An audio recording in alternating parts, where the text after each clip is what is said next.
Nasution merubah kedudukan MPRS menjadi MPR, melanggar Undang-Undang Dasar 1945 hanya untuk melenggangkan Soeharto. Peranan Nasution mengantarkan Soeharto ke kekuasaan de jure seperti diketahui sejak 1 Oktober 1965. Kekuasaan de facto sudah berada di tangan Jenderal Soeharto. Langkah berikutnya yang diayunkan Soeharto setapak demi setapak ialah merebut kekuasaan de jure. Untuk tujuan itulah, maka tanggal 11 Maret 1966, pasukan Kostrad dan RPKAD tanpa memakai identitas mengepung Istana Merdeka, di mana sedang berlangsung sidang kabinet Vikora di bawah pimpinan Presiden Soekarno. Menurut Franseda, pengepungan Istana Merdeka itu adalah berdasarkan strategi Soeharto untuk membuat panik sidang kabinet dan kemudian menangkap Subandrio. Lihat pengakuan Franseda, Kemal Idris Sarwo Edi dalam Tempo 15 Maret 1986. Sesuai dengan strategi Soeharto, setelah Presiden Soekarno menerima laporan adanya pasukan liar di sekitar istana, maka untuk keamanannya, Presiden Soekarno diterbangkan ke Bogor. 3 orang jenderal suruhan Soeharto mengikuti Presiden Soekarno ke Bogor dengan membawa pesan agar Jenderal Soeharto diberi kekuasaan lebih besar. Hasilnya, lahir surat perintah 11 Maret Super Semar. Jadi Super Semar adalah buah pengepungan istana oleh pasukan liar. Super Semar itu mereka anggap sebagai pelimpahan kekuasaan, padahal hanya pelimpahan tugas pengamanan.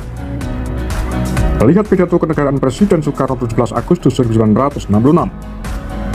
Dengan menyalah tafsirkan Super Semar, mereka bubarkan PKI, mereka tangkap sejumlah menteri, mereka tangkap dan ganti DPR GR serta MPRS dari PKI, TNI, Partindo dan pendukung Presiden Soekarno lainnya, dan diganti dengan kelompok pendukung Soeharto. DPR GR yang tidak konstitusional itulah yang menuduh Presiden Soekarno melanggar GBHN karena tidak membubarkan PKI dan menuntut MPRS supaya melangsungkan sidang istimewa guna menyingkirkan Bung Karno dari kedudukannya sebagai presiden. Sesungguhnya yang melanggar GBHN adalah DPR GR sendiri, karena GBHN yang berlaku ketika itu ialah GBHN Manipol. GBHN yang memegang prinsip persatuan berdasarkan Nasakom. Membubarkan PKI sama artinya dengan menentang GBHN Manipol. Apalagi tidak ada bukti bahwa PKI yang mendalangi G30S seperti yang dikemukakan Dewi Soekarno dalam tabloid Detik nomor 30 tahun 1993. Begitu pula MPRS yang lahir dari dekret Presiden Soekarno kembali ke Undang-Undang Dasar 1945 tanggal 5 Juli 1959 tidaklah sama fungsinya dengan MPR. Seperti dikatakan Presiden Soekarno dalam amanat negaranya tanggal 10 November 1960, Presiden Soekarno mengatakan bahwa fungsi MPRS itu sama dengan lembaga-lembaga negara yang lain, yaitu sebagai alat revolusi dan tidak berwenang merubah Undang-Undang Dasar 1945 serta memilih presiden dan wakil presiden. Menurut C.K. Tumakaka bahwa MPRS tersebut adalah semacam komite nasional. Ini sesuai dengan pasal 4 aturan peralihan Undang-Undang Dasar 1945, artinya berkedudukan sebagai pembantu presiden. Karena itu pula lah ketua dan wakil-wakil ketuanya berkedudukan sebagai menteri ex officio. Masyarakat Pancasila secercah pengalaman bersama Bung Karno, halaman 191 hingga 194. Namun demikian, Jenderal Nasution sebagai ketua MPRS yang sudah diorde barukan menerima usul DPR GR yang pernah direvisi berdasarkan penyalah tafsiran Super Semar untuk mengadakan sidang istimewa MPRS. Melalui pidato pembukaan sidang MPRS tertanggal 7 Maret 1967, Jenderal Nasution secara berselubung mendekripkan perubahan kedudukan MPRS dari sebagai pembantu presiden menjadi sepenuhnya seperti MPR. Padahal belum ada pemilihan umum untuk memilih MPR seperti yang ditetapkan Undang-Undang Dasar 1945. Nampaknya Jenderal Nasution tidak mau kalah hebat dari Presiden Soekarno yang mendekretkan kembali ke Undang-Undang Dasar 1945. Maka ia mendekretkan kembali ke MPR, padahal MPR-nya belum pernah ada. Pendekretan Jenderal Nasution itu tercermin dengan pidatonya, yang antara lain mengatakan, sidang umum 1, 2, dan 3 berbeda dengan sidang umum 4, sidang istimewa. 3 sidang umum tersebut berdasarkan Perpres, dan wewenangnya pada asasnya masih dibatasi pada ketentuan GBHN.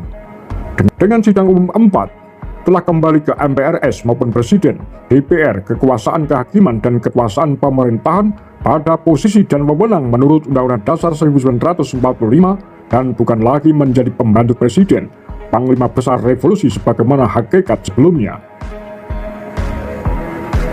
Dekret Nasution yang Ketua MPRS bukan Presiden sangat bertentangan dengan pasal 4 Aturan Peralihan Undang-Undang Dasar 1945 yang berbunyi, sebelum MPR, DPR, DPA dibentuk menurut Undang-Undang Dasar ini, segala kekuasaan dijalankan oleh Presiden dengan bantuan sebuah komite nasional.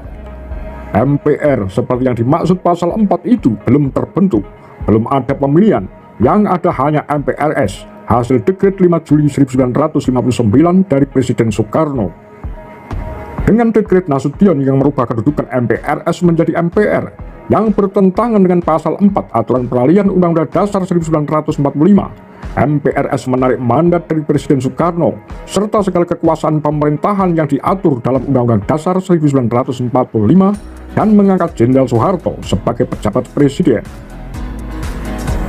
Dekret Nasution itulah yang telah melapangkan jalan bagi keberhasilan kudeta merayap dari Jenderal Soeharto dari kekuasaan secara de facto yang dimulai 1 Oktober 1965 menjadi kekuasaan secara de jure tanggal 12 Maret 1967. Sebenarnya, usaha untuk meminggirkan Presiden Soekarno dan menaikkan Jenderal Soeharto telah diusulkan oleh Nasution kepada Soeharto 12 Maret 1966. Melalui usulannya, supaya Soeharto membentuk kabinet darurat berdasarkan wewenang yang diberikan Super Semar. Jenderal Soeharto tak berani melaksanakan usul Nasution itu karena Soeharto menganggap itu wewenang Bung Karno, bukan wewenangnya. Adanya kerjasama Nasution Soeharto ini mudah dimengerti karena Nasution sangat dendam kepada Presiden Soekarno karena kudetanya 17 Oktober 1952 yang telah menghadapkan moncong meriam ke Istana Merdeka dipatahkan Presiden Soekarno. Sesungguhnya dengan kudetanya yang gagal itu, Nasution dapat diajukan ke pengadilan. Namun Presiden Soekarno tidak menempuh jalan itu. Ide persatuannya terlalu kuat, tidak menghendaki perpecahan. Ironisnya, Presiden Soekarno lah yang kemudian diadili dan dijatuhkan oleh Jenderal Nasution setelah ia berkedudukan sebagai Ketua MPRS. Menurut Mane Sopyan, 10 tahun lamanya Amerika mengupayakan penggulingan Soekarno. Kerja keras Amerika ini akhirnya menjadi sempurna setelah Ketua MPRS, Jenderal A.H. Nasution, menandatangani ketetapan MPRS nomor 33 MPRS 1967 yang mencabut semua kekuasaan pemerintah negara dari tangan Presiden Soekarno, bahkan melarangnya melakukan kegiatan politik untuk akhirnya dijebloskan ke dalam tahanan. Bung Karno dituduh terlibat di 30 SPKI. Dipetik dari Kehormatan Bagi Yang Berhak, halaman 212. Bagaimana pendapat Anda? Demikian kura-kura agar lebih sumber.